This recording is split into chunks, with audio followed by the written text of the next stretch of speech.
All right, so if we were to go from Joppa, or modern-day Yafo, we're going to head north along the coast to a town called Caesarea. Specifically, it is Caesarea Maritime. So on the map, you see the arrow to the bottom is Tel Aviv, right? And so when we first landed in Tel Aviv, this is years ago. Right. We landed in Tel Aviv. We simply rented a car and plugged in our Google Maps, and away we went. We went up to Caesarea Maritime. And Caesarea Maritime was the capital of Palestine for almost 600 years. It was renowned for its incredible engineering. I remember the first time you walked into Caesarea. First of all, it's a massive area. And I was really blown away because everything was wide open. You could touch everything. You could walk on everything. And there was no ropes up keeping you out. And it just basically, looking at the engineering that took place during those times was just unbelievable. Yeah. So when you walk in, the very first thing you see is basically this theater, which just, once again, you sit back and you think, that theater's over 2,000 years old. It was built by Herod the Great. So this Caesarea, it's called Caesarea Maritime, because once again, Caesarea, it's dedicated to Caesar, right? And maritime because it's along the coast, and there was a port here, so Herod built a port. It was built by Herod the Great. Now, Herod the Great reigned in this region from 37 BC to 4 AD. And if you remember, he was the king when Jesus was born. He built Caesarea Maritime, and he dedicated it to Caesar Augustus, hence, once again, the name. So when you come in, the very first thing you see is this theater. Okay? Right. Yeah. And it can actually hold 4,000 people. And then there's also a stage wall that's 3 stories tall, which would be the backdrop of where the actors would be. Just absolutely amazing that you would actually get this many people there overseeing this stage area. And the acoustics were unbelievable. You could actually be at the top and hear what someone's speaking of at the very bottom. Yeah, standing on a stage, you can talk, and the people at top could hear. I mean, the engineering was amazing. At many of these theaters, the seats are actually leaned forward, okay, because it helps the ears hear what's taking place down below. Actually, many of the seats had holes drilled into them because, I mean, you're talking Israel, right? You're talking Palestine. It is a hot Mediterranean sun. And they could actually put tarps up to help cover them, to give them shade as they were watching the production of everything that took place. And what's amazing, too, is this entire city, Caesarea Maritime, was built in 12 years. So Herod built it between 22 and 10 BC. So everything you see here is BC, over 2,000 years old. It's amazing. And this theater is actually still used today. So obviously there was some restructuring and refortification that took place, but the theater is still used for productions today. And one time when we were there, it was actually being set up for a concert that was going to take place that night. There was a Jewish historian, Josephus, who did a remarkable job recording history in the first century.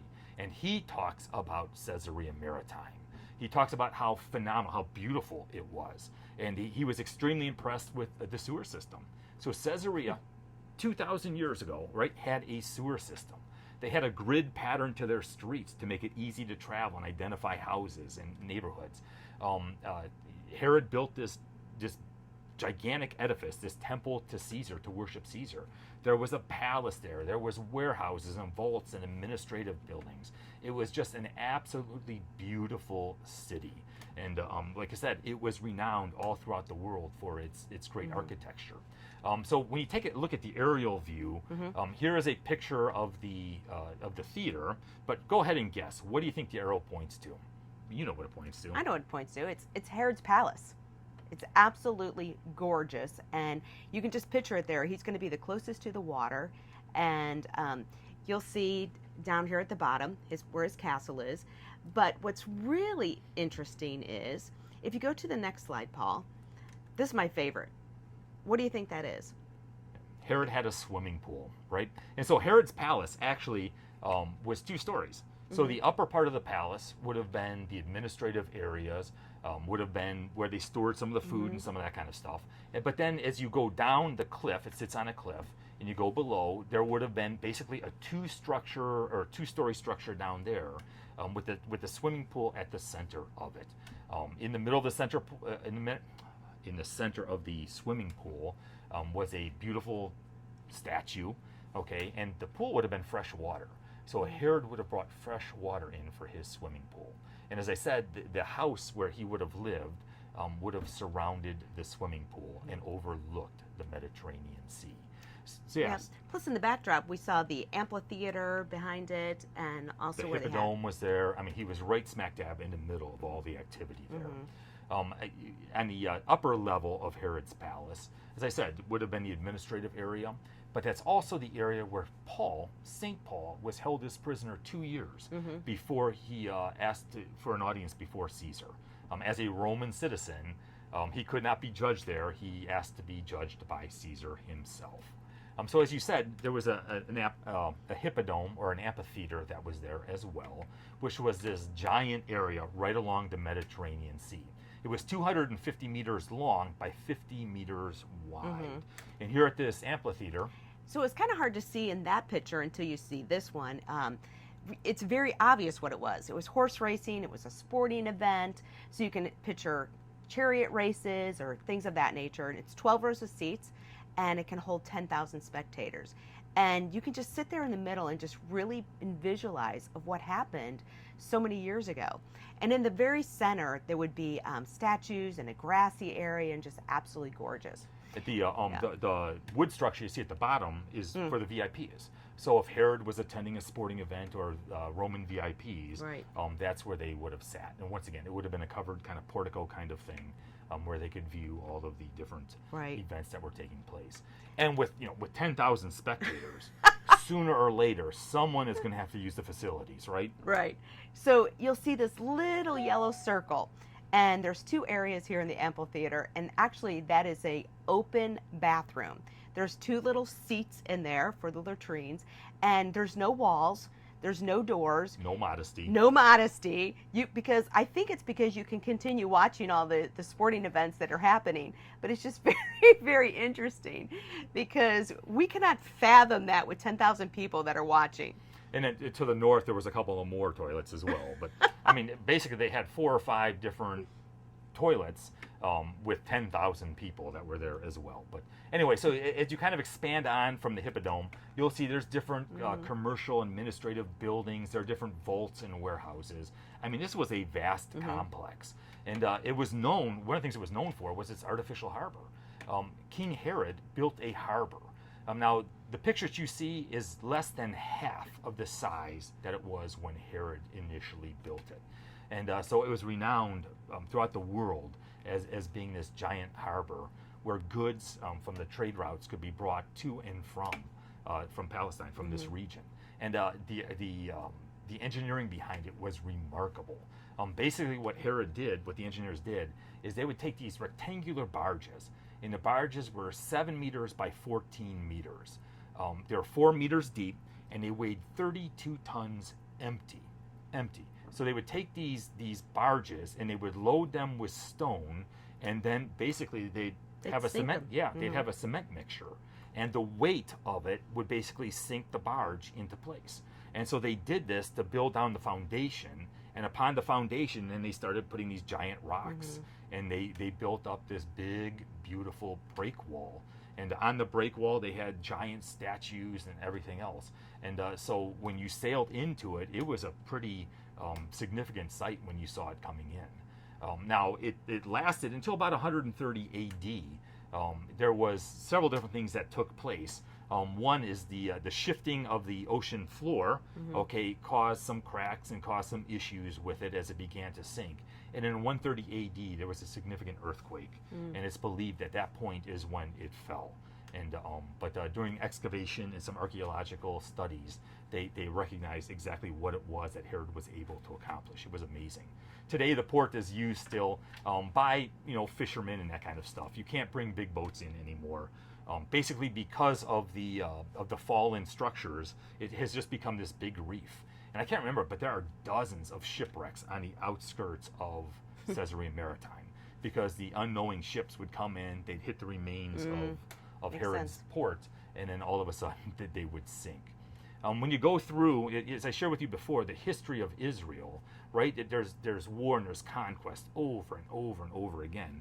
And so there in Caesarea Maritime, you will also see some of the remains of when some of the Mamluks or the Ottoman period were reigning as well. And so there was a Muslim prayer tower that is right there, still standing in the port area.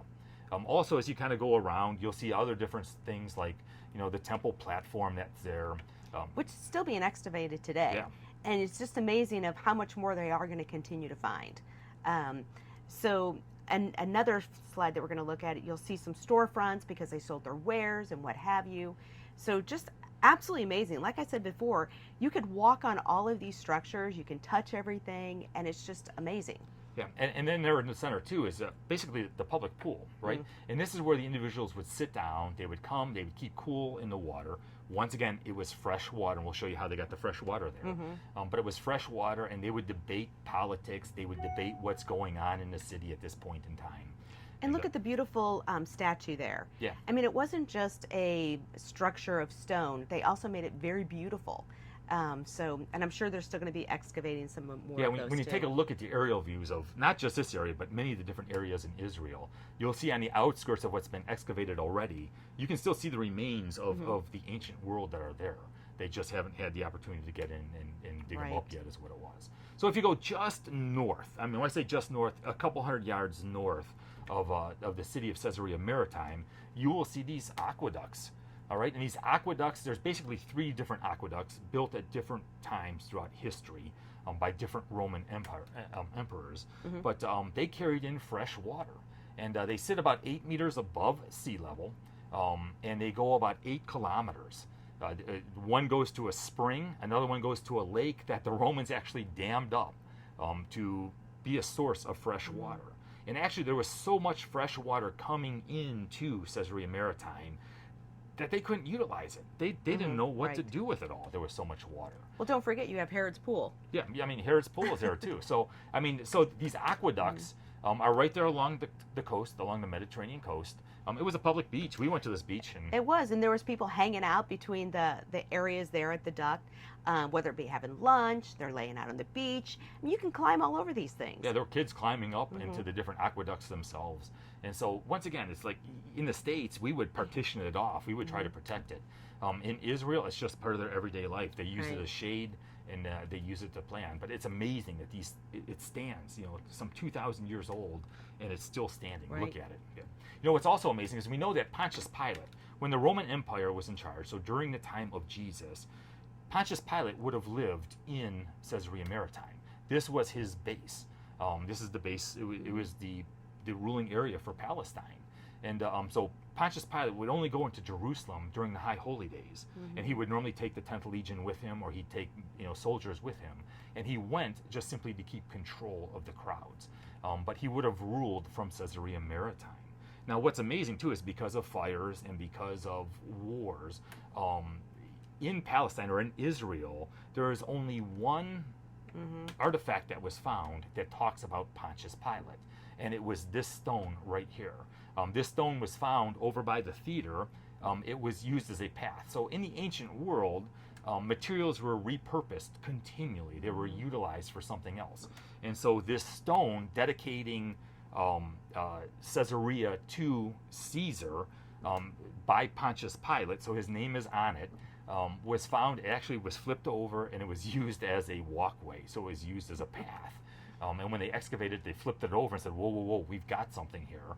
And the stone sits in the Israeli National Museum right now. But it's the only reference that we have in Israel to Pontius Pilate, which is really amazing, because in Christianity, Pontius Pilate holds such a central figure in especially obviously the death of Jesus. Right. So in Caesarea Maritime, when you take a look at the scripture, there are several different scriptures that talk about Caesarea Maritime. Okay, in Acts chapter 10, Cornelius, who was a Roman soldier living in Caesarea, came to faith.